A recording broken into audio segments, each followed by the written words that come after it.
Olá, turma, tudo bom com vocês? Espero que sim. Então, olha só, a nossa aula de hoje ela vai lá iniciar no capítulo 6, na página 102. Nós vamos tratar, ou pelo menos começar a falar, da Segunda Guerra Mundial. Lembrando que a gente já teve nossa aula sobre a Primeira Guerra e nós vimos estudando sobre aquele período entre guerras, né? O que vinha acontecendo logo após o término da Primeira Guerra Mundial, lá em 1918, a Alemanha derrotada, o Tratado de Versalhes, a formação da Liga das Nações e a Alemanha sendo punida, né? Sendo considerada a principal responsável por ter iniciado a guerra e sofrendo uma série de punições. Nesse período entre guerras, a gente vem estudando a questão da Alemanha tentando se reerguer, mas surgindo partidos, surgindo movimentos buscando o nacionalismo alemão, como a gente vai destacar de uma forma bem radical, né?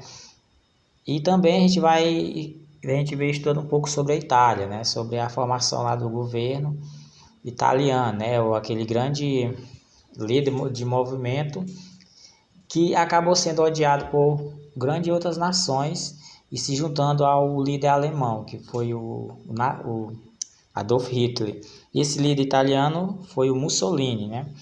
E o Hitler responsável pelo nazismo. A gente já havia estudando sobre isso, eu inclusive passei atividades pedindo para vocês pesquisarem sobre o que seria cada uma dessas ideologias, né? Vocês quiserem revisar um pouco só para entrar nesse assunto, você pode fazer um pause aí e ler.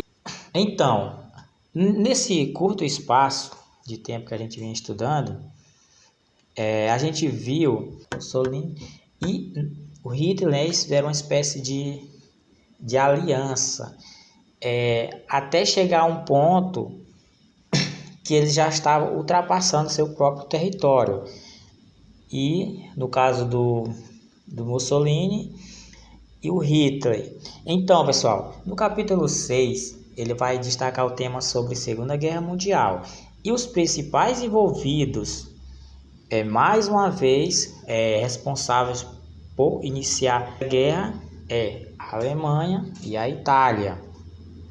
E a gente vai também ver que um país asiático também entrou nesse grupo, no caso se aliando a Alemanha e a Itália, que foi o Japão. Vamos ver lá o que diz. A Segunda Guerra Mundial, que foi em 1939 e finalizou em 1945, marcou profundamente a vida de milhões de pessoas que foram forçadas a se adaptar aos constantes bombardeios, a perda de amigos e familiares, a falta de alimentos e itens básicos de primeira necessidade, as fugas, a violência desmedida. Esse cenário sombrio de destruição e morte minava qualquer tipo de esperança. Lembrando, pessoal, mais uma vez, vocês são bem capazes de imaginar, né? Tentar criar a mente de vocês como que é um cenário de guerra, né? Como que as pessoas que não estão envolvidas estão nesse meio, o que elas estão fazendo, como que elas fogem daquilo, enquanto tem de um lado os soldados atirando e do outro também, né? E eles ficam bem pelo meio. Pessoal, lá no livro de vocês, na página 103, tem um pequeno relato de uma jovem, né? De uma garota de 14 anos, conhecida como Wanda. Ela era polonesa. Pessoal, ela, se for comparar questão de idade, né? Ela tem a idade de vocês hoje, né? De alguns da sala. No caso, ela tem 14 anos. Ou seja, basicamente seria como se fosse uma aluna do 9º ano. Mas vamos ver aqui um pequeno trecho do que ela passava, né? De um pequeno relato que ela fez sobre como era a situação dela na guerra, enquanto acontecia a guerra. Vocês podem acompanhar pelo livro. O que ela vai dizer lá? Ó? Não, agora realmente está péssimo. uma semana inteira de bombardeios. E todo mundo diz que vai piorar, que eles começarão a bombardear também durante o dia. Uma amiga de minha irmã veio hoje se despedir. Foi convocada. Uns de nossos primos também. Meu Deus, todas essas vidas jovens, será que vale a pena? E tudo por nosso país. E não se pode hesitar em nenhum segundo. No caso aqui, ela relatou que às 9h30, né, não vale a pena. Segundo nossas fontes, haverá um ataque dentro de meia hora. Estou vestida e pronta para descer o porão. Eu irei, mas não sei se conseguirei voltar. Tudo pode acontecer esta noite. É possível que dentro de algumas horas a casa onde me encontro esteja destruída. E este caderno no qual escrevo, e sim, é possível que eu me tenha ido também. Oh, que pensamento mais pessimista. Fecha aspas. Então, pessoal, se vocês observarem bem, ela está relatando como alguém que estava naquele momento enquanto a guerra acontecia. No livro de vocês tem assim um pequeno questionamento, que ele vai dizer assim, ó, lá na página 103. No segundo, já a segunda perguntazinha diz assim: você consegue imaginar o que Wanda estava sentindo no momento em que escrevia essas palavras? Vocês podem até ler de novo esse texto com calma e tentar descrever no caderno de vocês, tentando se colocar no lugar dela. A outra pergunta diz assim: imagine que você é um amigo de Wanda. Sabendo dos seus medos, escreva uma carta solidária a ela, procurando acalmá-la e ampará-la. Pois é, pessoal, é bem complicado a situação dela, que ela passou. Esse relato da Wanda aqui, pessoal, é apenas um dentre muitos. Eu estava dando uma pesquisada aqui, inclusive tem até um livro conhecido como Éramos Jovens na Guerra, Cartas e Diários de Adolescentes que Viveram a Segunda Guerra Mundial.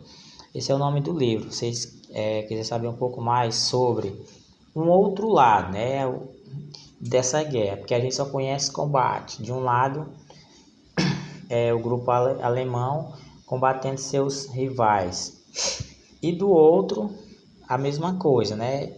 Eles querendo vencer um ao outro. Mas o lado dos inocentes, das pessoas que não tinha nada a ver com aquilo. Pois esse tem um livro que conta bastante relato, não somente da Wanda, que esse relato da Wanda foi extraído desse livro. Quiserem dar uma pesquisada, ele tem o nome dele aqui no livro, na página 103. Vamos ver aqui, pessoal, um pouco adiante, a formação do eixo. O que é esse eixo? Esse eixo, pessoal, ela vai destacar aqui, ó, são os países, são aqueles países que reuniram as ideologias autoritárias na Segunda Guerra Mundial, no caso do nazismo e o fascismo. Na última atividade, nossa última aula, foi falado sobre ele, sobre o que seria esse nazismo, no caso, o nazismo liderado pelo Hitler, e o fascismo. No desenrolar do conflito, dois grupos definiram as posições dos países na guerra, no caso, os aliados e os países do eixo, né? Agora vamos conhecer um pouco aqui sobre os países que compõem o eixo. Olha lá. Os países do eixo reuniram aqueles que deram início ao conflito armado no mundo novamente. Olha lá, pessoal, novamente.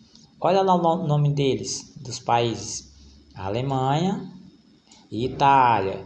A nossa aula sobre a Primeira Guerra Mundial era exatamente esses dois países aí que deram início a tudo. Estes foram os responsáveis pelo crescimento da instabilidade em território europeu e efetivavam a eclosão da guerra.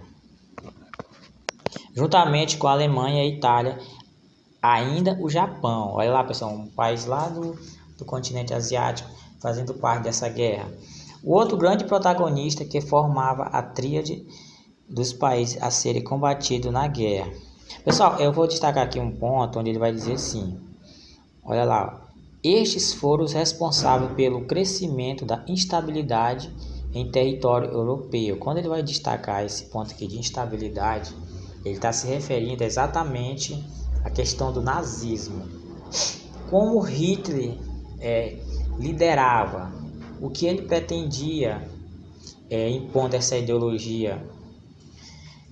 E também a gente viu em aulas anteriores que a partir do momento que ele implantava esse estilo de ideologia nazista na Alemanha, ele queria que ela não ficasse, que essa ideologia não ficasse somente na Alemanha, né? Ele queria expandir, ele queria colocar em mais nações, em outros continentes, outros países, outros continentes, que queria impor, né, essa ideologia, ele sendo o líder máximo. E a tempo também tem a questão do fascismo, né? A questão lá do totalitarismo, que também não ficava por trás não, né?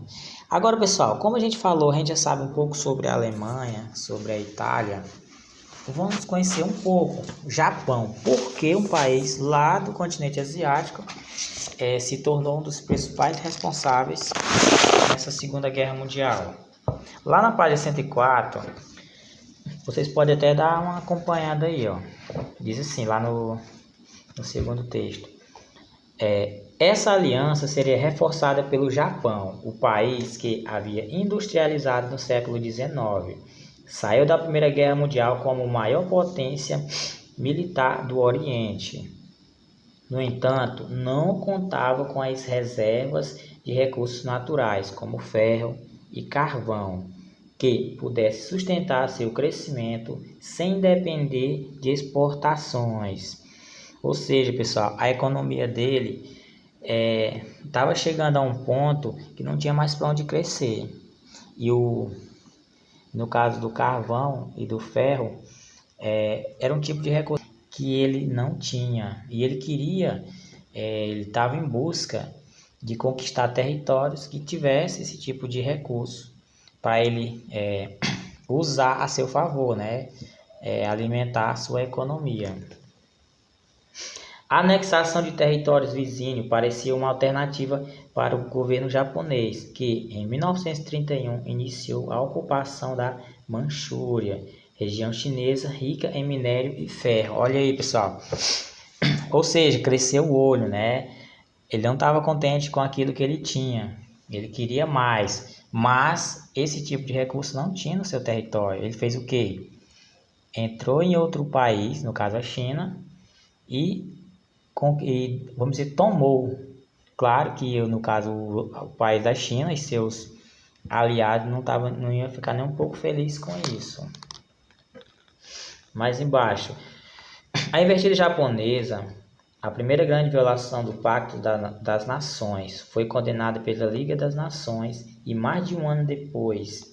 Pessoal, essa Liga das Nações, não sei se vocês ainda estão lembrados, ela foi criada lá no finalzinho da Primeira Guerra Mundial, que tinha como objetivo a questão de evitar guerras, né? A questão de dialogar. Antes de os países tentar entrar em conflito, essa Liga das Nações surgiu no final da Primeira Guerra para que não acontecesse guerras como a que tinha acontecido, como a Primeira Guerra, né? Aquela quantidade de pessoas mortas, mutiladas, e as destruições que causam em país. Daí houve essa criação de Liga das Nações, que vários países tentando dialogar para não ter próximas guerras. No caso do Japão, né, ele estava nessa Liga das Nações, chegou o momento que ele não queria mais fazer parte, e daí quebrou algumas regras e até mesmo saiu, como tem dito no livro de vocês. Como eu disse, ele retirou-se da Liga. Politicamente isolado e com relações tensas com a União Soviética no caso seria a Rússia, pessoal, vocês lembram muito bem que a gente estudou sobre a Revolução Russa, governo czar, que ela saiu um pouco antes de terminar a Primeira Guerra Mundial. Pois é, o Japão tinha um certo entrava em desacordo com a forma do governo russo agia. O governo japonês viu na aliança com a Alemanha uma boa estratégia de defesa. Assim, em novembro de 1936, o Japão firmou com a Alemanha um tratado para barrar o comunismo soviético, que posteriormente foi assinado também pela Itália.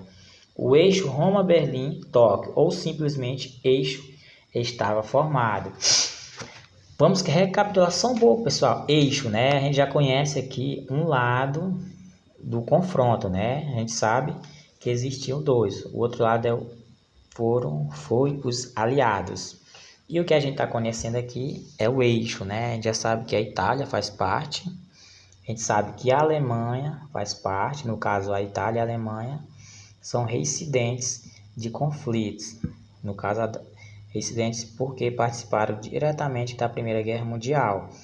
E o Japão, com suas ideias, seus objetivos, que era um pouco parecido com o governo alemão, o governo italiano. Como ele tinha uma ideia de pensamento um pouco próximo e também não estava muito sendo aceito em outras nações, em outros países, ele decidiu se unir à Alemanha e à Itália. Então, o eixo é formado pela Itália, pela Alemanha e pelo Japão. Pessoal, nessa chargezinha aqui, que tem lá no finalzinho da página 104, ela tem três pessoas, né?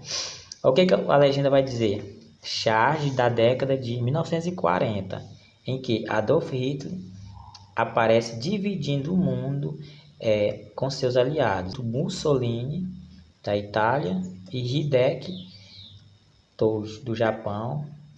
Então, pessoal, aqui representa claramente os países do eixo. A Alemanha, aqui liderada por Hitler, a Itália de Benito Mussolini e o Hideki Tojo do Japão. Então, eles, na cabeça deles aqui, desses líderes, o mundo, né, todo o continente, não somente, todos os continentes seriam divididos entre eles três, que é o que essa imagem aqui quer repassar para a gente.